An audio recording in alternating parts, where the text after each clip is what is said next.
Good morning, જય સ્વામિનારાયણ બધાને. મા દીકરો ચેનલમાં આપને હાર્દિક સ્વાગત છે. આજે તો બહાર નીકળીશું, 6 વાગી ગયા છે. અજવાળો જો હું જાઉં છું સ્વામિનારાયણ ભગવાનના મંગળા આરતીના દર્શન કરવા માટે.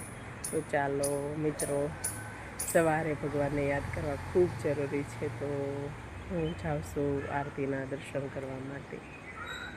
અને આવી ગઈ આરતીના ભગવાન સ્વામિનારાયણના મંદિરે દર્શન કરી. અને હજી મારા મંદિરમાં દીવાબત્તી બાકી છે, કારણ કે આજે તો ત્યાં પહોંચીને ત્યાં જ તેને આરતી પૂરી થઈ હતી. કારણ કે આજે સવારે જાગી હતી, થોડીક લેટ જાગી હતી, મતલબ 5:30 જ. ત્યાં આરતી 6 વાગે ચાલુ થઈ જાય.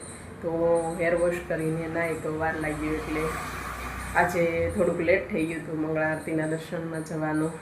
પણ કાલે ચોક્કસ આરતીના દર્શન કરીશ, થોડોક વહેલી જાગીશ. પછી કેવું થાય ખબર છે, આરતીને દર્શન કરવા જાય પણ ઘરે થોડું ઘણું કામ ન થયું હોય ને તો કામમાં જીવ રહેશે, મંદિરમાં જીવ નથી રહેતો. હાચી વાત કહું ને તો એવું કોને કોને થાય છે કોમેન્ટ કરજો. સ્ત્રી લોકોને ઘણાને એવું થાય, ઘરનું કામ પડ્યું હોય ને ત્યાં સુધી હક ન હોય, મંદિરમાં ભલે બેઠા હોય ગમે એ કામમાં હોય પણ એનું ઘર એને પહેલાં દેખાય. મારે જેટલું કામ પડ્યું છે, કારણ કે હજી જો પાર્કિંગ ટોટલ કામ બાકી છે, ભગવાનની દીવાબત્તી લઈને બધું જ કામ બાકી છે. કારણ કે મને એમ હતું કે લેટ થઈ જશે, એટલા માટે હું તરત જ તેના ગાડી લઈને જતી રહી આરતી માટે. તો આવી હવે પહેલાં ભગવાનની દીવાબત્તી, ભગવાન તો એક જ છે ને, ઘરે મંદિરમાં દીવાબત્તી ગમે ત્યારે કરીએ, ત્યાં જઈને પહેલાં મેં ભગવાનના દર્શન કરી લીધા. હવે પહેલાં દીવાબત્તી કરીશ, પછી કપડાનો ઢગલો છે એ તો સારો છે, સુવિધા થઈ ગઈ છે મશીનની.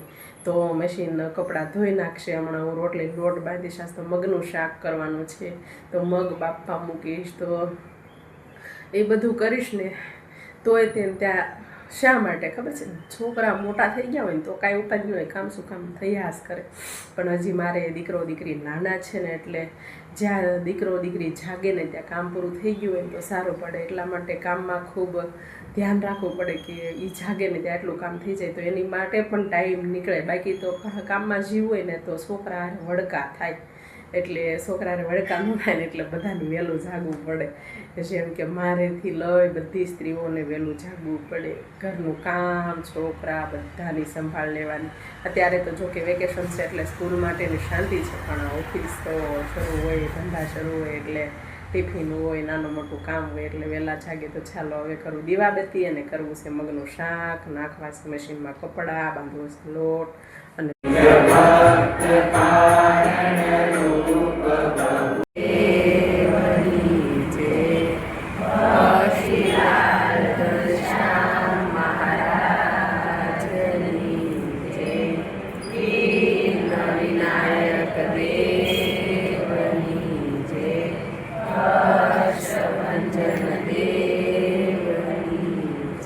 બફાઈ ગયા મગ, અને બની ગઈ ચા, અને તીખી તીખી તીખારી અને રોટલી. હવે ચાલો મસ્ત મજાનો નાસ્તો કરવાનો. તીખારી જોઈને મને તીખારી એટલી ભાવે ને તે મોઢામાં પાણી આવી જાય. તો જેને પણ તીખારી ભાવે તે કોમેન્ટ કરજો, અમને પણ ભાવે છે બેની એમ. તો ચાલો હવે નાસ્તો કરી લઉં અને પછી કરું પાર્કિંગમાં કચરા પોતા. બની ગયું મગનું શાક, ભરી લીધું ટિફિન, અને હવે બનાવું છું અમારા માટે રોટલી. અમારા માટે રોટલી કે બાળકો નાના છે પછી કાંઈ કરવા ન દે, એટલે બપોરની રોટલી પણ હું બનાવી દઉં છું. જુઓ સરસ મજાની બપોરની રોટલી બનાવું છું. અને હજી મારી આરાધ્યા અને આરુષભાઈ સૂતા છે, તો હમણાં એ જો જાગશે. તો જુઓ આમાં છે મારા બપોરની રોટલીઓ. ટિફિન કરી રહી, રોટલી કરી રહી, ત્યાં જુઓ એટલો પરસો વળી ગયો. રસોઈ બનાવીને બહુ પરસો વળી જાય. કેટલાને અત્યારે ઉનાળાની બાયોને છે ને રસોઈ બનાવી ગમે નહીં, પણ ક્યાં જાવ, રોજ રોજ કંઈ હોટલમાં જવાય ન જવાય, એટલા માટે પરસેવા નાહી લેવાય, પણ રસોઈ કમ્પ્લીટ ટાઈમ ટુ ટાઈમ કરી લેવાય. તો હવે ટિફિન બની ગયો, અમારી બપોરની બની ગઈ. હવે બપોર કાંઈ ઉપાડી નહીં, સાંજનો ડાયરેક્ટ આજે જ છે. તો હવે કરી લઈશ. થોડો પરસેવો સુકાય ને ત્યાં સુધી મેં કીધું લાય થોડી વાર પંખા નીચે ઊભી રહું, પણ પંખામાં તો નથી લાગતો, એટલા ગરમી થાય છે.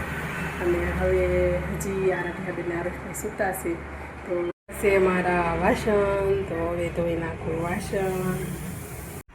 આરાધ્યાબેન જાગી નાહી ધોઈને રેડી થઈ ગયા, ટિફિન બની ગયું, બધું થઈ ગયું અને વાગી ગયા 11:10 બાકી છે. આરુષભાઈ જાગી ગયા. જો આરુષભાઈ કીધું નહીં તો તમને બધાને જય સ્વામિનારાયણ કર્યા. કેવો ડાયો દીકો છે, કરો પાછો જય સ્વામિનારાયણ. આરુષભાઈ જે કરો. જો આરુષભાઈ જે કરે છે. પછી આરુષભાઈ તમારા મમ્મી કેમ તમારી ઉપર દાશ કરે છે? જો આરુષભાઈ મમ્મી એવી રાયડું નાખે ને તો આરુષભાઈ કેમ નાખે? આરુષ મમ્મી કેમ? હા, અને જો કપડાં લઈ આવી તો કપડાં સંકેલવાના છે. તો આરાધ્યાબેન બધાને જય સ્વામિનારાયણ. તમે તો કરો. જય સ્વામિનારાયણ બધાને. કેમ છો બધા? તો હવે હું પણ થઈ જાઉં માથું ઓળીને તૈયાર. બે બાળકોને તો કમ્પ્લીટ કરી દીધા. આજ ભાઈને તિલક ચાંદલો નથી કર્યો કારણ કે એ છે ને મારા બેડની ચાદર બહુ બગાડે.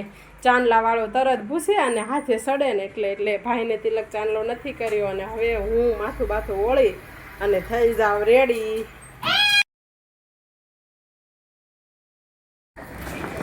જય સ્વામિનારાયણ. થઈ ગયા બપોર. મેં કીધું હમણાં તૈયાર થાઉં પણ તૈયાર જ થઈ ગઈ અને ટિફિન પણ બની ગયું હતું. ત્યાં મારા ફોન આવી ગયો કે કિંજલ માસી આવ્યા છે ને તો તું આવે. મેં કે માસીને અહીંયા આવું પણ માસી આવ્યા નહીં ઘરે અને મામાના ઘરે મને બોલાવી તો હું આવી મારા ભાઈના ઘરે. તો હું અત્યારે મારા ભાઈના ઘરે નીચે બેઠી છું. વાગી ગયા છે 6:45. ત્યાં સુધી માસી સાથે બેઠી હતી. બ્લોગ અધૂરો રહી ગયો હતો. મેં કીધું લાવી નીચે રમવા જાઉં છું. તો આવું સરસ મજાના જુઓ રમી રહ્યા છે. બધા બાળકો પણ રમી રહ્યા છે. તો હું નીચે બેઠી છું ને માસી મમ્મી ઉપર બેઠા છે. ભાભી ગયા શાક લેવા અને આરાધ્યાબેનને આરવભાઈ પણ ગયા તેની સાથે. તો કેવું મજા આવે કા પીરમાં આવવાનું હોય તો કેવું શાંતિ લાગે. કાંઈ ઉપાડી નહીં.